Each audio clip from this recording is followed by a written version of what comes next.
What's happening? Machiavelli Mills TV. So look, y'all, Mr. Deion Sanders, Prime Time, aka Coach Prime, is under fire right now, right? A lot of people that are Florida State alums from his own alma mater are disowning him. Why? Because recently in an interview, a young lady was interviewing him, and she was like, well, you know, I'm a Hurricane and you're a Seminole, right? The Florida State Seminoles, that's the mascot, right? And Deion Sanders played for Florida State. She said, well, you know, I'm a Hurricane and you're a Seminole. So, and he said, well, wait a minute. Basically, I'm paraphrasing, but he said, wait a minute. No, I'm not. You know, I didn't graduate from there. He said, I heard from what I heard is where you graduated from, right? Where you graduated from, okay? You know, I didn't graduate from there. Somebody said, well, he graduated from Talladega College, right, at HBCU. He said, yeah, I graduated from HBCU. I got my degree from HBCU. So I'm not a Seminole, basically. So many words, he not a Seminole. Now, everybody and their mama know Deion Sanders is a Seminole. He is, right? He really, that's where, he played there. He got drafted out of Florida State, regardless of if he got where he got his degree from. He did not play at an HBCU. But what this was about, two different things. One, Deion Primetime Sanders is pissed that he never got a coaching opportunity from Florida State. They didn't allow him to come coach there, right? And he feels like all I did for this institution, you know, I represented this institution proudly. I played his ass off for that school. You know, he was always repping Florida State, coming back, talking to the kids at Florida State, Jalen Ramsey and them when they was there, always showing love to the school, always shouting them out, basically being an ambassador for the school. And you're not going to give me the coaching job. You're going to let me just be out here and you don't give me no offers. You don't give me an offer or nothing, right? He's sour about that. He's pissed about it. So he said, you know what? Since they don't want to take me in and give me an offer and all of that, I'm not going to rep them. I'm not going to give them any shine and publicity saying I went to that school.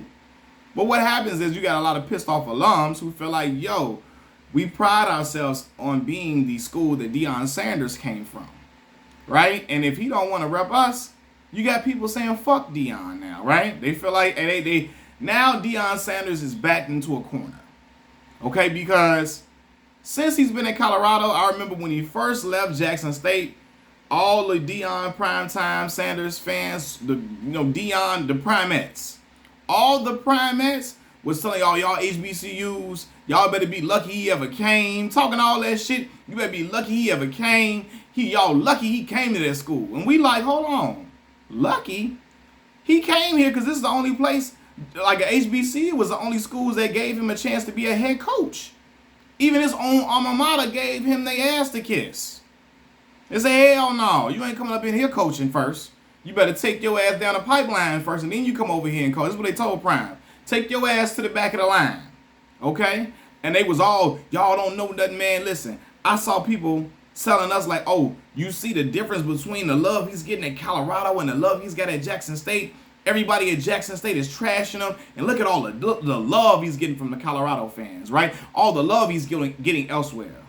Now it's flipped. He getting love from the Colorado Buffaloes fans. But a lot of other people across the country, they ain't really liking Deion's bravado, how he's coming across, how he's carrying it. When I say carrying it, his ego and persona, they don't like it within the coaching sphere, right? Because now he's not doing it in the SWAC. He's doing it in the Pac-12, okay? He's doing it in the Power 5 conference, right? And so we're doing it in FBS football, big-time football, and it's rubbing people the wrong way. A lot of times it rubbed people the wrong way when he first came in there. The way he first came in, look at my son is, what's up, baby? It rubbed people the wrong way when he first came in and where he first came to the school. People was like, oh, no, we don't like how he coming and talking to the kids. They hated that, right? Hated it to the heavens. But then I feel like as time went on and how he been talking about, I'm bringing in new luggage. I'm bringing in Louis. It's Louis. We coming. Right? And how he coming across, people don't like it now. And now people are turning against him. Now this does not him disowning his alma mater. It does not help. Okay? My son in here talking. I'm sorry, y'all. So yeah, it doesn't help now. People looking at my, oh, hell no. How you gonna, you can't do that. How you gonna do that? You can't be in here, you talking crazy, talking brash. They don't like it now. And so also I think him shouting out that he went to a HBCU, I think Prime is looking for coverage from the HBCU alums who he really, and I wasn't mad that he went to Colorado. I was mad at how he left Jackson State, the things he said, the things he did, and how he did certain things when he left. That's what I didn't agree with. I didn't mad at him going to greener pastures, getting a better opportunity, getting some big time dollars, cause shit, we all want big time money, right? You can't blame nobody for taking the bread. I didn't like the way he did it, okay? But now, after he basically, after he left the HBCU alums pissed off and was basically trying to hurry up and rush out of Jackson State and get the fuck up out of there after the championship game, didn't want to stay with the kids, and he telling them, hey, I'm gone. You swag good. You're not that good. Talk to TC. You be with TC Taylor. Be over here with TC. I'm gone, y'all. Holla at y'all. Peace. Right? It was kind of like he just didn't, like he left and didn't even care. So now, after that, he's saying, I went to a HBCU to galvanize the HBCU alums around him. Because honestly, y'all, they played today. Colorado plays today against TCU. TCU was in the national championship. Right? If they get the doors blown off of them, if they get the doors blown off of them, I promise y'all, it's an army waiting to criticize Deion Sanders and trash him. There is a slew of people waiting for him to fail, right? And if they get whooped by 30 plus, if the game is not competitive, it may be an indicator of how the rest of the season is going to go. And he knows now, if the season does not go well, because of the fanfare and the hoopla that he brought in and the bravado and brashness that he has with his coaching style, if things don't work out, they're going to be looking at his ass and clowning him. They're going to be criticism going to rain from the heavens on him. Okay? You saw him getting into it with Florida State alum Danny Cannell. Him and Danny Cannell going back and forth because Danny Cannell, like, how could you disrespect your school to help put you in position? Your alma mater, how could you disrespect the school where you came from? The place where you were drafted out of. How can you disrespect the place that gave you a platform to showcase your abilities, right?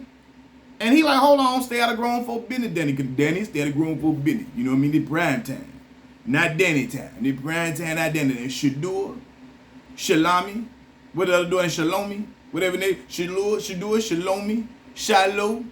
You gonna do what we gotta do over here. You stay over there, Danny. Y'all know how prime be talking. It's prime time. Okay, prime.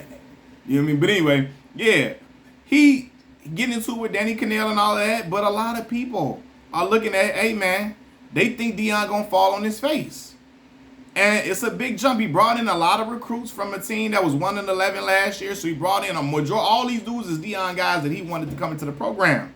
We just don't know how they will fare.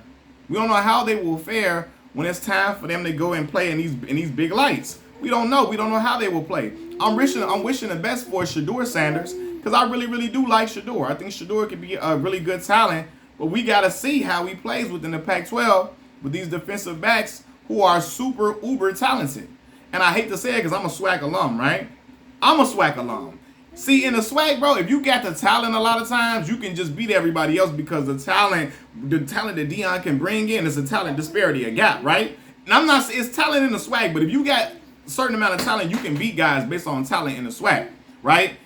And Pac-12 and all, in big time college football, when you talking about Power 5 conferences, Power 6, Power 5 conferences, when you win them conferences, bro, the talent, it don't come down to just talent, bro. Everybody is really, really good. It come down to coaching, execution, so on and so forth. And I'm not going to even lie. The way I saw TC Taylor have Jackson State look against South Carolina State, Deion couldn't beat South Carolina State at all. None while he was at Jackson State. TC looked like he can do some goddamn coaching. And he might be a little better than Prime, right? But Prime has surrounded himself with people who are very smart, who knows. Prime is a great motivator. I think he's a good coach, but I think some other guys around him can be better at X's and O's. Here, Malcolm.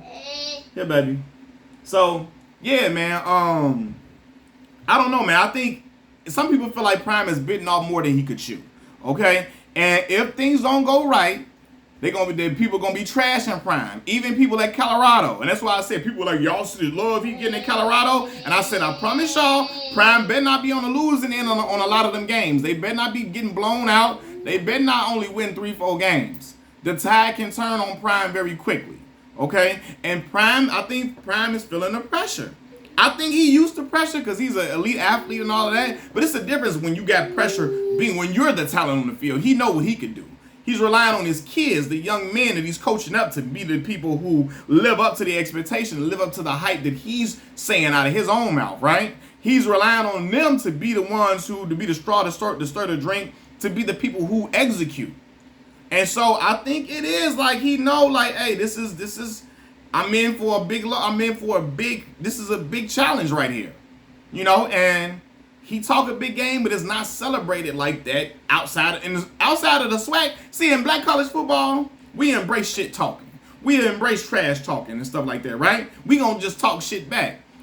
And them big Power 5, Power 6 conferences, hey man, they don't really like that type of bravado and antics. So you gotta back it up and deliver. If them boys don't deliver the way they want or they're expecting him to, I promise you, he know the walls will be closing in. So he won't coverage from the black fans, the HBCU fans to come and provide coverage for him and back him up. I went to a HBCU. He know he got criticism from the HBCU crowd when he dipped when he left after making it seem like God called him to be there, and he, you know, this is where he want to be and all of that, and making it seem like he was going to be the savior from HBCUs for a long time to come, right? He knew HBCU alums were pissed. So now he trying to galvanize HBCU alums around him to shield him from the criticism and hold on here, baby. He trying to get the HBCU alums to come and shield him from all of them, the criticism and all that that's going to be levied his way if his team doesn't perform. It all depends on how they play today against TCU, how they look. If they look good, if they look strong, if they look vibrant, if they look competitive, and they keep it close, it may be a good indication for the rest of the season. If they get the doors blown off of them, it may not be a good indication. And we know when firestorms come, black folks gonna fan them flames if they love you. If we love you, we ride with you, we support you, we there for you, we gonna fan them flames and get that heat off your back. Now, on the contrary, if you done did some stuff to piss us off, and we ain't rocking with you right now, we ain't fucking with what you doing, we gonna let the heat fall up on you. We don't care nothing about that. Hey man, listen, it's self-warranted. You done turned your back on the black folks. You done talk, you know, gave the black college ass to kiss and all of that in certain ways. He was doing it. Look, when he was at the college, the trophy presentation when they won the SWAC championship, he out there he getting mad at Tracy. What's Tracy's last name? Goddamn. What's babyface? Tracy Edmonds. He getting mad at Tracy. He getting mad at her, telling them, let's wrap this shit up. Let's go. Let's get the fuck up out this town. Look at this, how he ready to go. Ready to hop on that plane to Colorado. Black folks remember that shit the way you left up out of there. Basically told them kids, hey, bye y'all. If you stay with TC, I'm gone. Right? The way how he presented it, right? And again, he's trying to galvanize them black folks to get back on his side, because he know if shit go left, if the ship go down, black folks gonna start fanning them flames and trying to get the dominant society off of his back. And he needs that support, because I'm telling y'all, if Deion them don't live up to the hype, if they aren't competitive, if they have a bad season, I'm telling you, the criticism is gonna come in because of the way that Deion be carrying it. The way he comes across, the way his bravado shines bright through the screen. They gonna be on his head if he don't perform the way that he talking. And it's just how it go, man. And people can't wait to criticize him, right? And he's seeing it, man. He getting a lot of hate across FBS football. They sending him a lot of hate. And even then, now your alma mater ain't fucking with you because you saying you ain't a Seminole. So it really, hey man, it's getting hectic. It's getting a little salada. The walls can be closing in, and he feeling the pressure. It's pressure on him now. Now, let's see a prime time, because people saying in prime we trust. Let's see if he can deliver. I'm wishing the best for Shador. I don't want Deion to fail. I really don't. But at the same time, I understand what comes with it when you be brash and all that type of stuff. When you talk with a lot of bravado, and your team don't perform, it can be hectic. So we'll see how they play today. I will come and give my analysis on that game. I'm going to the classes to go watch Mississippi Valley play. Mississippi Valley versus Central State. I'm going to that game today, so you're going to see live footage from Mississippi Valley, the alma mater to the great Jerry Rice, the greatest receiver of all time, one of the greatest football players to ever walk this earth, and also the alma mater of Deacon Jones, okay? But Deion in for something, man. Machiavelli Mills TV, I'm out. Peace.